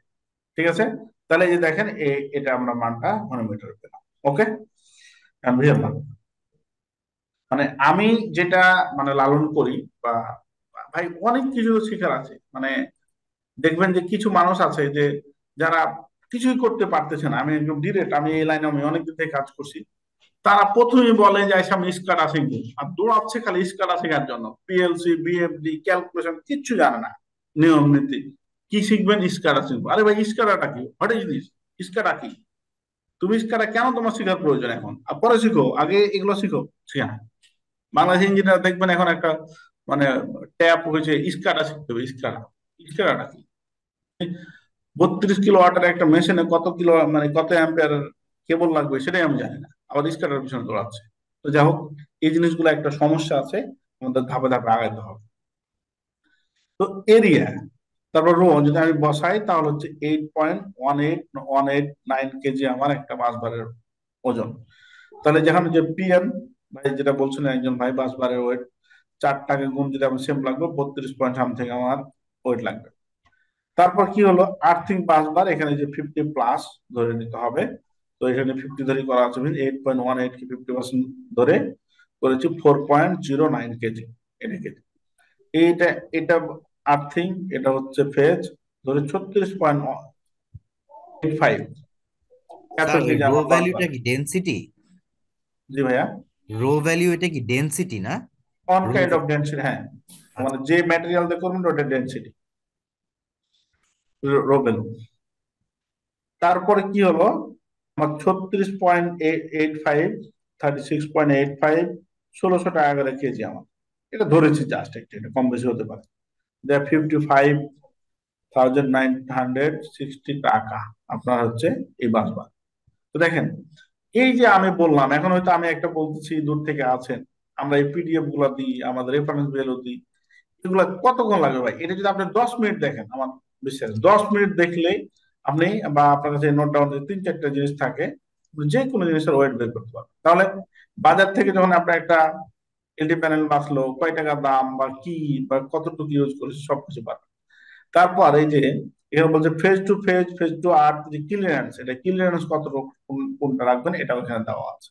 কেমন আছে এই টাইপের, এবং এগুলোকে কোনটা কোন স্ট্যান্ডার্ড আমরা নিয়েছি এখন একটু দেখে, আমি অনেক আলোচনা আছে, জাস্ট একটা পয়েন্ট নিয়ে তুমি নষ্ট করলাম। তো এই যে ডাটা গুলাকে ভাই আসলে কি কম্পারিজন করে রাখছে, এগুলো সবগুলা ডাটা। হ্যাঁ, আমরা যদি এটা নিয়ে ধরেন এই যে সাব স্টেশনে নিয়ে এটা কাজ, সাব স্টেশন বিএনপিসি কি বলছে, এনএফপি কি বলছে, এটা টোটাল ভ্যালুটাকে কেটে কেটে রাখছে। এই যে সাব স্টেশনের একটা লেআউট, এই জায়গাটা যদি আপনি দেখেন গেলে সাব স্টেশনের লেআউট আপনি পারবেন যে ট্রান্সফরমারের কোন পাশে কতটুকু জায়গা আপনাকে স্পেস রাখতে হবে, কতটুকু লাইট লাগবে, কত এই ট্রান্সফরমারের নিচে কতটুকু যে আপনি যে সিভিল ইঞ্জিনিয়ার বলবে এটা বিষয়টা এরকম না।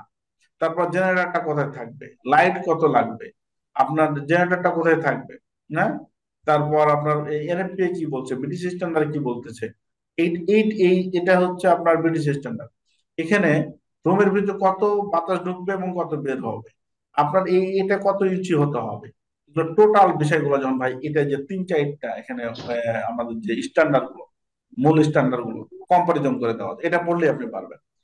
এভাবে আমার কাছে অসংখ্য, মানে মোটামুটি আপনি ফ্যাক্টরি লেভেল এবং কনসালটেন্ট বলেন, আপনি কাজ করবেন, হিউজ পরিমাণ ডাটা আছে, যেটা আমার মনে হয় যদি আপনি একটু মানে কয়েক মিনিট যদি আপনি এটা দেখেন, এই যেখানে কেবলটার মধ্যে দিয়ে কেবল কিভাবে নিয়ে যাবেন, এবং এনএফপিএ কি বলতেছে, বিএনবিসি কি বলতেছে, এটা টোটাল আপনি কেবল গুলা কিভাবে নিয়ে যাবেন, কত পার্সেন্ট আপনার লস হতে পারে, কেন হচ্ছে, এই জিনিসগুলো সবগুলো আপনার দেওয়া আছে আমার এই ডাটাগুলো।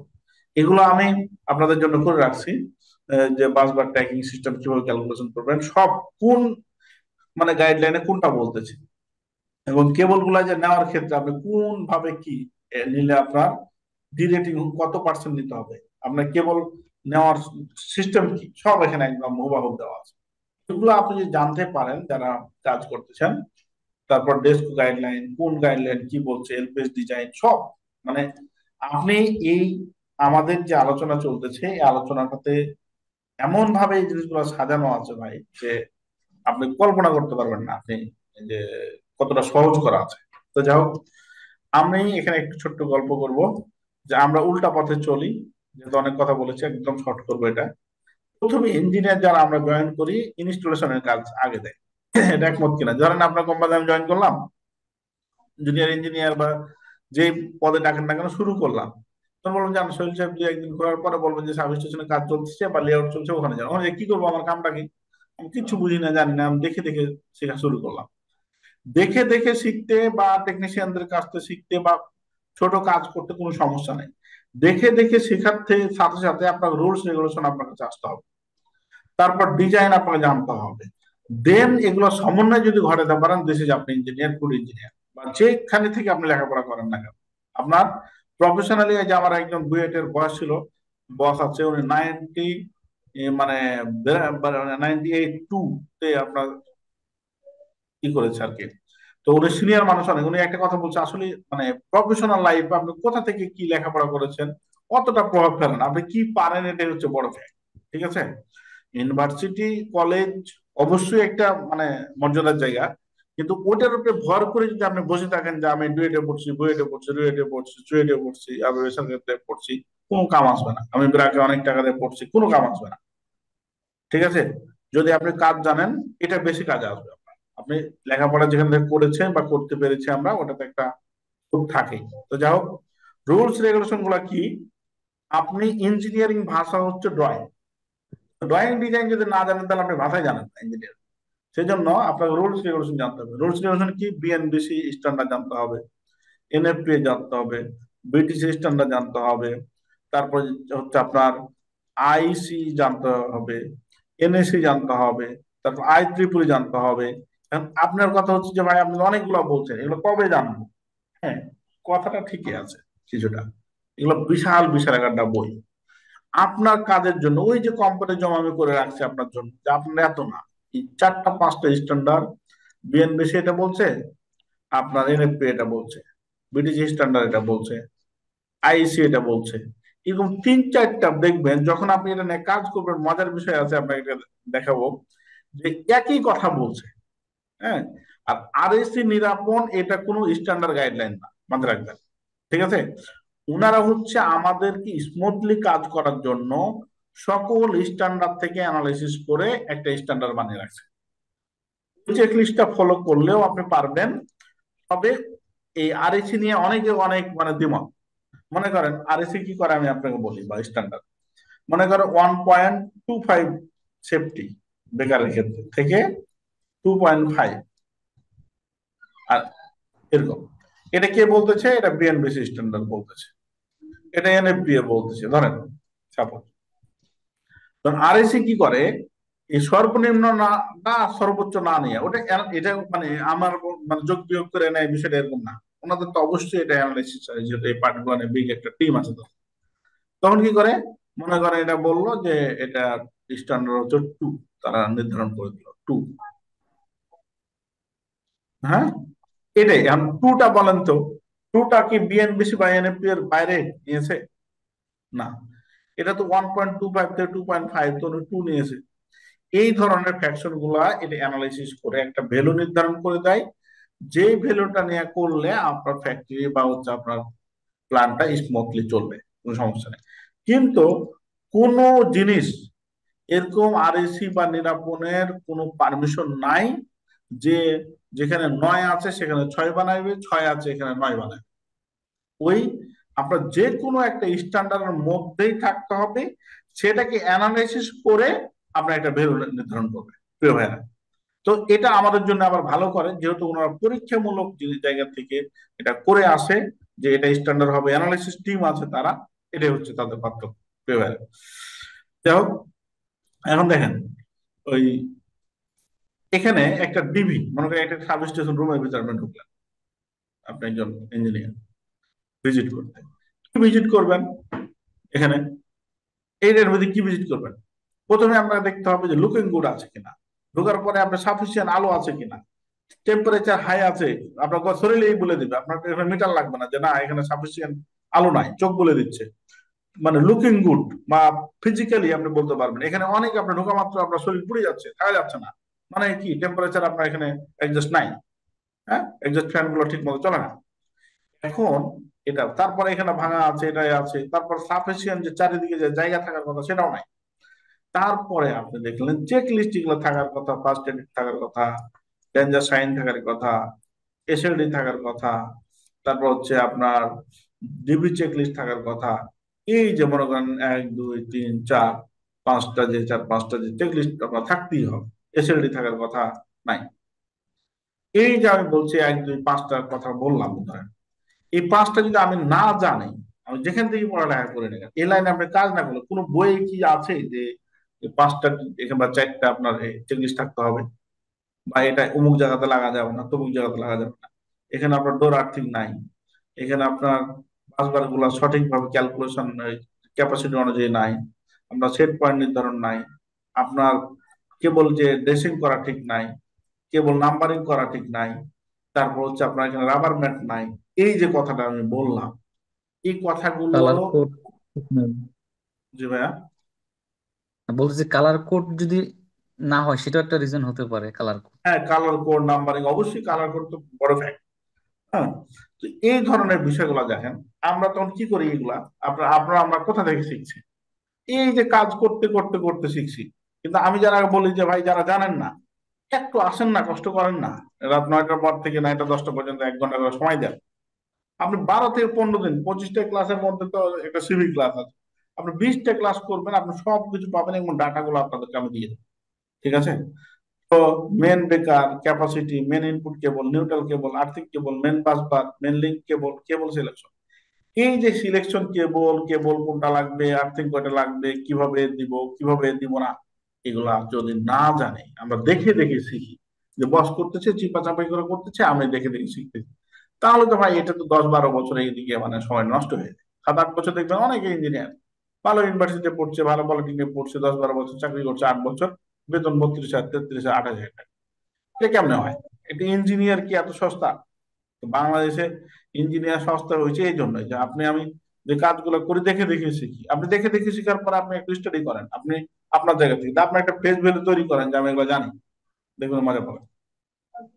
আচ্ছা, তারপরে দেখেন এখানে stick, red yellow blue, red yellow blue neutral. আপনি সব সময় দেখবেন যে নিউট্রাল এখানে আমাদের এই ফেজের সমান সমান নিউট্রাল, অনেকে হাফ মনে করে 60% বলে, এটা না বুঝে বলে। এদিকে একটা কেবল, এদিকে দুইটা কেবল, কেন? এদিকে ভোল্টেজ হাই, এদিকে কারেন্ট হাই। এগুলা নিয়ে বিস্তারিত আমি আলোচনা এখানে, এই ট্রান্সফরমার নিয়ে এখানে প্রায় আধা ঘন্টা আলোচনা আছে বা ক্যালকুলেশন আছে, এখানে আমার পক্ষে এখন সম্ভব না। আর্থিং কয়টা লাগবে, জেনারেলি আপনার বডিতে 2টা লাগে, নিউট্রালে 1টা লাগে। আর এই হচ্ছে বিষয়। আমি পরে কোনো এক সময় আপনাদের সাথে আলোচনা করব। আজকে বাসবার ওখানে অনেক সময় নষ্ট করে ফেলছি। দেখেন এটা হচ্ছে 500 কেবি ট্রান্সফরমারের ফিউজ। আমি ডব আউট ফিউজ কত দিব? আপনি যে সূত্র দিয়ে ক্যালকুলেশন করবেন, এটা ক্যালকুলেশন করে 27 অ্যাম্পিয়ার পেলেন। রিস্পেক্টর আপনি 1.25 দিলেন। এটা কত দিবেন রিস্পেক্টর, এটা আপনার ব্যাপার। আপনি কোন স্ট্যান্ডার্ডে করবেন ওটার উপরে ডিপেন্ড করবে। এখন এখানে যে মুখ্য বিষয়টা দেখেন, রিস্পেক্টর যোগ করে হচ্ছে আমার 33। এই 33-র কোনো মনে করেন আপনি সূত্র অ্যাপ্লাই করে 33 আপনি এই লিখে দিলেন যে অ্যাম্পিয়ারের ড্রপ আউট ফিউজ নিয়ে আসুন। এখন এটা আর পৃথিবী থেকে তৈরি করে না। এই টাইপের যদি আমি কথা লিখে দেখেন, তাহলে তো ভাই মান সম্মানও যাবে, চাকরিও যাবে। যেটা উনি কি লিখছে মানে আমি জানি না। তো সেই জন্য কি হয়, যে বিষয়গুলো আপনি লিখবেন বাজারে কি প্রডিউস হয়, মানে বাজারে না, মানে প্রডিউস হয়। মনে করেন আমি উত্তরায় আছি, উত্তরাতে এটা নাই, নবপুরে আছে, নবপুরে নাই, মনে করেন রাজশাহীতে আছে বা দিনাজপুরে আছে। এটা যেটা বাজারে না আছে অ্যাভেলেবল সেটা না, কি কি প্রডিউস হয়, মানে অ্যাকচুয়ালি মানে ড্রপ আউট কোম্পানিগুলো কি কি করে, স্ট্যান্ডার্ড কি, 15, 30, 40, 50, 60, 100, 200 আরো আছে। জাস্ট এগুলোর মধ্যে আপনাকে লিখতে হবে, কেমন? তো সেই জন্য যেটা করতে হবে যে এখানে আপনি 33 হলে 30 আপনি নিতে পারবেন না। 30 নিলেও চলবে, কিন্তু বেস্ট হচ্ছে যেটা আপনার ক্যালকুলেশন ভ্যালু হবে সেটা হুবাহু সেটা নেবেন, নাহলে তার থেকে একদম বেশি নেবেন। 33-এর পর কত, 40। তো বুঝে গেছে। এভাবে আপনার কেবল বেকার সবগুলো এভাবেই সেট করতে হয়। আপনি হুবাহু যেটা মিলে গেলে পাবেন, নাহলে একসাথে বড় নিতে হবে। তো এটা একটা গেল। এখন একটা জিনিস আলোচনা করব যে এসএলডি বা ইএলডি করতে গেলে ভাই, এই মানে আমরা সবসময় লোডের সাথে সম্পর্ক। লোডটা হচ্ছে কি, ওয়াট আর কিলোওয়াট। 25 কিলোওয়াট সমান সমান কত অ্যাম্পিয়ার, অ্যাম্পিয়ার উপর ডিপেন্ড করে কেবল সেট করতে হবে, বেকার সেট করতে হবে, বাসবার সেট করতে হবে। তাহলে প্রতিনিয়ত আমাদেরকে যখন এসএলডি করতে হয় কোম্পানির, তখন আমাদেরকে জানতে হয় অ্যাম্পিয়ারটা। তো এই 3 ফেজের সূত্র হচ্ছে √3 VI cos θ, সিঙ্গেল ফেজের VI cos θ। এখন এটা দিয়েও করতে পারবেন আপনি। এটা করলে যখন কোনো জায়গায় ভাইবা দিতে যাবেন বা এসএলডি করতে যাবেন, সূত্রে অ্যাপ্লাই করে করতে গেলে ভাই আপনার জীবন শেষ। একটা একটা বড় কোম্পানির যখন আপনি এসএলডি করবেন, আপনি 30,000, 40,000, 50,000 টাকা একটা এসএলডি করবেন, আপনি 50টা ডিবি তৈরি এসএলডি করতে পারবেন বা 1 লাখ টাকা দিয়ে করবেন। আমরা করি এগুলো প্রতিনিয়ত।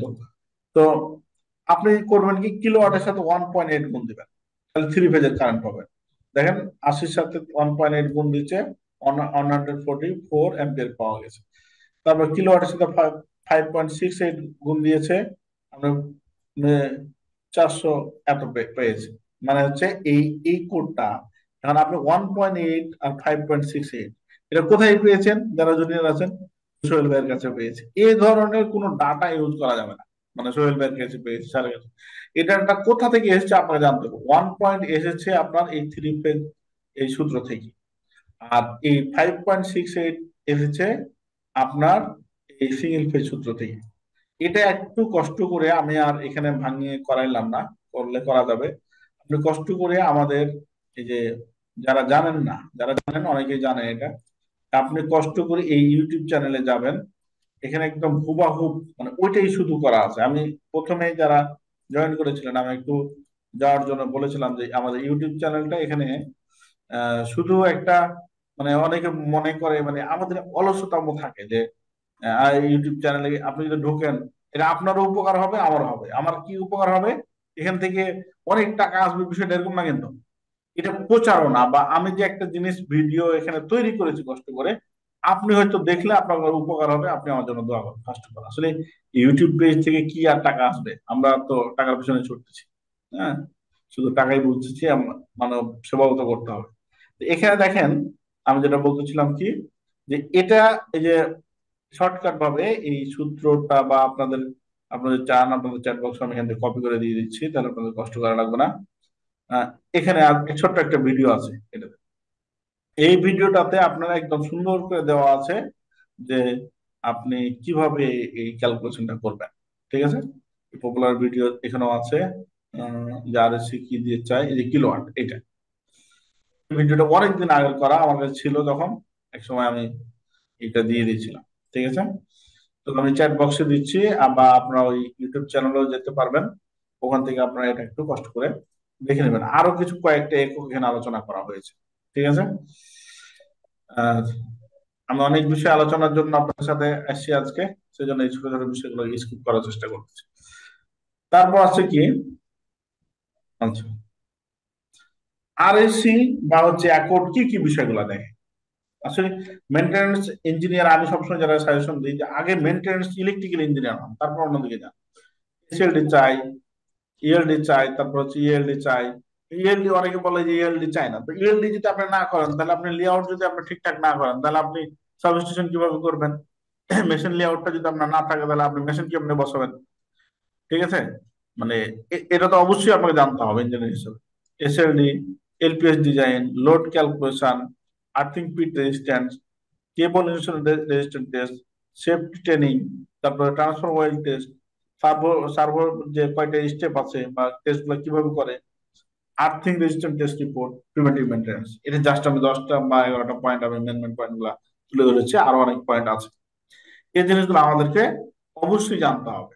এসএলডি জানতে হবে, এসএলডি কি, এসএলডি জানা একটা ইঞ্জিনিয়ার খুবই গুরুত্বপূর্ণ। আমরা এই কোর্সে আপনাদেরকে এসএলডিও শিখিয়ে দেবো কিভাবে করবেন।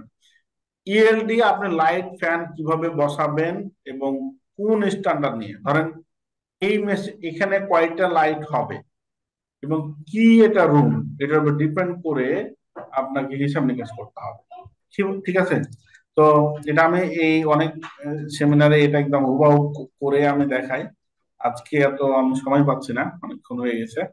আমি জাস্ট আপনাদেরকে দেখাচ্ছি যে এখানে একটা জিনিস আছে যে আমাদের একটু আমি দেখাতে চাই। আসলে 2-3 ঘন্টা সেমিনার নিলে আপনাদেরও এনার্জি ঠিক থাকবে না এবং আমারও থাকবে না, সেই জন্য একটু স্কিপ করার চেষ্টা করতেছি। লাইট রুমের মেথড, এই যে আমাদের কি করছি, এই লাইট রুমের মেথড দিয়ে এক্সেল শিট, এক্সেল শিট অনেকগুলো আছে অটো, এগুলো আপনাদেরকে প্রোভাইড করবো যারা আমাদের কোর্স করেন। যে আপনি শুধু লেন্থ উইথ দিবেন এবং স্ট্যান্ডার্ড দিবেন, আপনি কয়টা লাইট প্রয়োজন। এই যে দেখেন, এই যে রুম উইথ, লেন্থ এবং এরিয়া, লুমেন আউটপুট, এখানে জাস্ট খালি আপনি সংখ্যা দিবেন এগুলোতে, এগুলো সবগুলো চেঞ্জ হয়ে অটোমেটিক এখানে কয়টা লাইট লাগবে চলে আসবে এক্সেল শিট। ধরেন এখানে 6 আছে, এখানে যদি আপনি 8 দেন, এখানে যেখানে 8.2 দিলাম, লাইট সংখ্যা চেঞ্জ। আপনি যদি লেন্থ উইথ চেঞ্জ করেন, এখানে 3 আছে, এখানে 5 দেন, এখানে চেঞ্জ। মানে সব স্ট্যান্ডার্ড মেনটেন করে, এই যে উইথ, লেন্থ, তারপর হচ্ছে আপনার উইথ, এরিয়া, ওয়ার্কিং প্লেস, তারপর হচ্ছে mounting height, room index, utilisation factor, maintenance factor, এগুলো সব হিসাব নিকাশ করে অটো করা আছে। ধরেন আমাদের 6টা লাইট প্রয়োজন, এখানে ক্যালকুলেশন করে আমি এই সূত্র দিয়ে 6টা লাইট পেলাম। 6টা লাইট আপনি কেমনে বসাবেন, এখানে 6টা লাইট আপনি কেমনে বসাবেন এটা তো আপনাকে জানতে হবে। ঠিক আছে, তো 6টা লাইট আমি এভাবে বসাবো। আরেকটা আমি এতে যাই, কোনটা এটা জানি, লাইট বসানো আছে এখানে। লাইটটা আপনি বসাবেন এভাবে যে, এটা তোকে দেখাই দিই যে দেখেন 6টা আমার লাইট, এখানে 3টা, এখানে 3টা, বাবা পড়ে যাবো। এটাকে কি আপনি 3 দিয়ে ভাগ দিবেন, একটা থেকে একটা লাইট ডিস্টেন্স 2.06 মিটার, 2 মিটার। এই মাথায় কতটুকু থাকবে, এই মানটাকে আপনি 2 দিয়ে ভাগ দিবেন, দুইটা মাথা 1.03 হলো, ওকে শেষ। এটাকে কপি করে এদিকে বসাবেন, এই পাশে আছে 2টা সারি, যে মনে করেন 3.7 মিটার হবে, এটাকে 2 দিয়ে ভাগ দিবেন, তাহলে মধ্যখানে 1.85 মিটার, ওকে 1.8 মিটারের মধ্যে। এখন এই মাথায় কতটুকু থাকবে, এই মাথায় কতটুকু, যেটা আপনি মান পেয়েছেন এটাকে আবার 2 দিয়ে ভাগ দিবেন, তাহলে 0.925 মিটার, এদিকে 0.925 মিটার, এদিকে এটা, ওকে। এভাবে আপনাকে স্কোয়ার একদম বসে যাবে। যদি ফ্যানে আপনি হিসাব করছেন এভাবে, ফ্যান একটু ঠেকে যাচ্ছে, মানে একটু মাথাটা এভাবে ঠেকে যাচ্ছে ফ্যানে, তখন একটু আপনি সরাই দেবেন, কোনো সমস্যা নেই। এখন দেখেন, যে এখানে টেবিলে বসবে এই লাইট থেকে সঠিক লাইট পাবে, যে এখানে বসবে এখান থেকেও পাবে, এখান থেকেও পাবে, তাহলে একদম সাফিসিয়েন্ট আপনি আলো পাবেন। এবং কোথায় কোন, আচ্ছা কোর্সের ব্যাপারে একটু পরে বলতেছি ভাই, একটু যারা কোর্স করতে চান একটু থাকবেন কয়েকটা মিনিট, আমরা শুধু আলোচনা করবো। হুম। তাহলে দেখেন, এরকম নিয়ম নীতি জেনে যদি আমরা আপনার ইঞ্জিনিয়ারিং কাজগুলা করি, মজাই আছে আলাদা। থার্ড পার্টি করবে জাস্ট আপনি এখানে যে ভুল ধরতে পারবেন সঠিক। এলপি, এই বিল্ডিংটাতে এলপিএস প্রয়োজন কিনা কেমনে বুঝবো, কে বলবেন? এটাতে এলপিএস প্রয়োজন কিনা কেমনে বুঝবো? স্যার ইন্ডেক্স চেক করে তারপরে দেখতে হবে এবিসিডি। আচ্ছা, ইন্ডেক্স চেক করবো না, রিস্ক ইন্ডেক্স জি অ্যাসেসমেন্ট যেটা। আচ্ছা, এটা কে বলছে? বিএনবিসি বলছে, ঠিক না ভাই? জি জি জি। আচ্ছা, আর কিভাবে জানতে পারি? এনএফপিএ থেকে কোড রুলস অনুযায়ী। এনএফপিএ থেকে। তাহলে বিএনবিসি থেকে দেখার বুদ্ধি হচ্ছে ইন্ডেক্স রিস্ক অ্যাসেসমেন্ট করে যদি আপনি 40 হয় মার্ক ভ্যালু, তাহলে আপনার এটা প্রয়োজন। ওরা কি বলছে, বিএনবিসি তে কি অ্যালুমিনিয়ামটা করা যায় বিএনবিসি নিয়মে ভাই? জি করা যায়। অ্যালুমিনিয়ামের কথা কি বলছে বিএনবিসি তে? জি করা যাবে। না না, আমি বলতেছি অ্যালুমিনিয়ামের এত এত ম্যাটেরিয়াল নিতে হবে, এটা কি বলছে বিএনবিসি তে? সঠিক বলতে পারতেছি না, দেখতে হবে, দেখলে বলা যাবে। না না, এটা নাই। আমি, হ্যাঁ, বিএনবিসি তে কপারের কথা বলছে, আপনি যেটা বলছেন কপারের ম্যাটেরিয়াল করতেছে।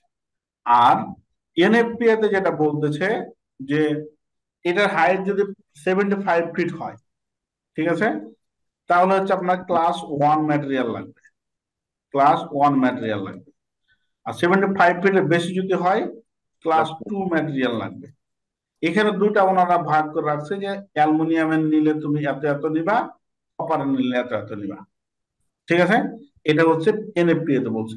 মজার বিষয় হচ্ছে বিএনবিসি আবার একটা সহজ সরল করে দিয়েছে, নিচে লিখে দিয়েছে যে আমার কাছে এই ডাটা আছে, আর যদি আপনি আরো বিস্তারিত নিতে যান তাহলে বিএনবিসি এনএফপি এর কাছে যান, এরকম টাইপের একটা সাজেস্ট করে। এই যে দেখেন, এগুলো আমরা কি করতেছি, আসলে বিএনবিসি বইগুলো তো অনেক বড়, তখন কি করতেছি, এটা কেটে যে লাইটিং এর যেখানে 9টা পেজ আছে, মানে আরো তো অনেক আছে, যদি পড়তে পারেন সবাই পড়বেন।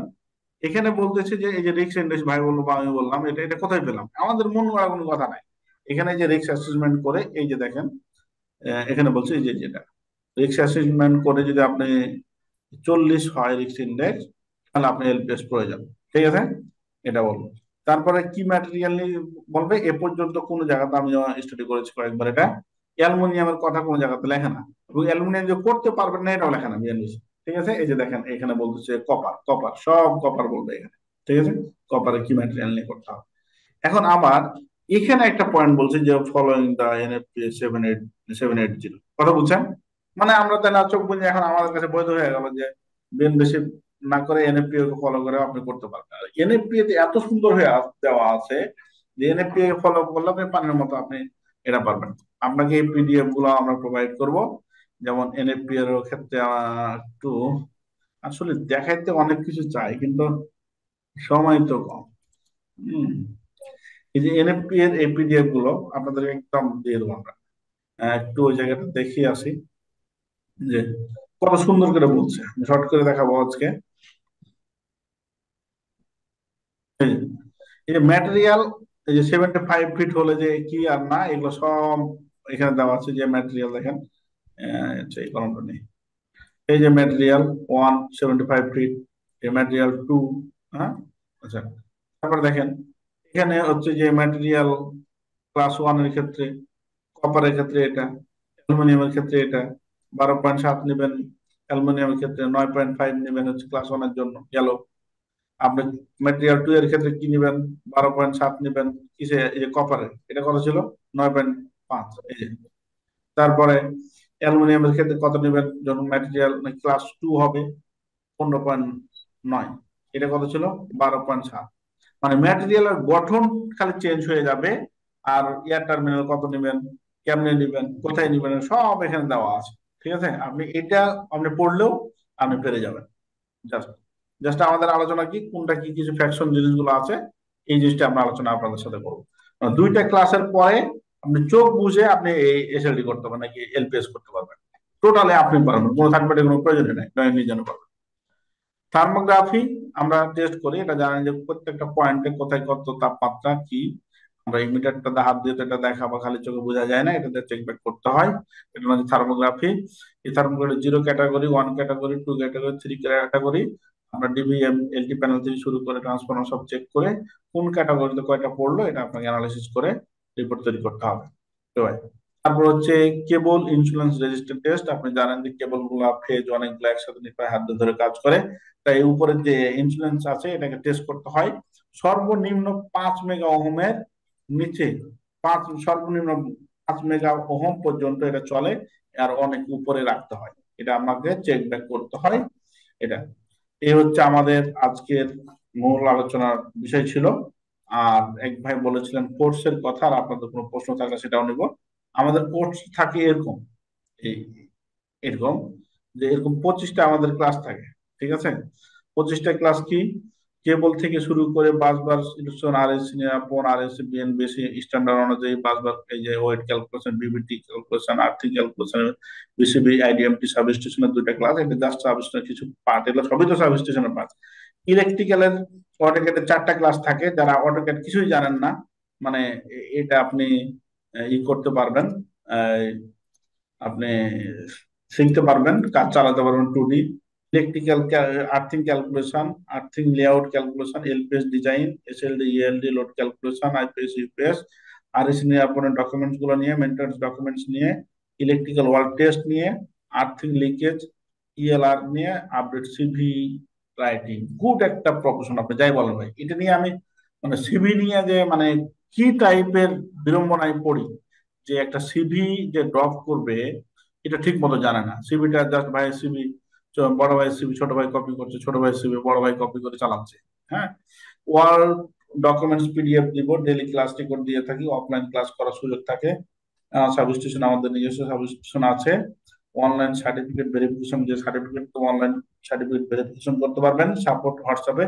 এটা যেহেতু অডিট বা নিয়ম নীতি নিয়ে কাজ, আপনাদেরকে আমরা লাইফ টাইম সাপোর্ট দিব।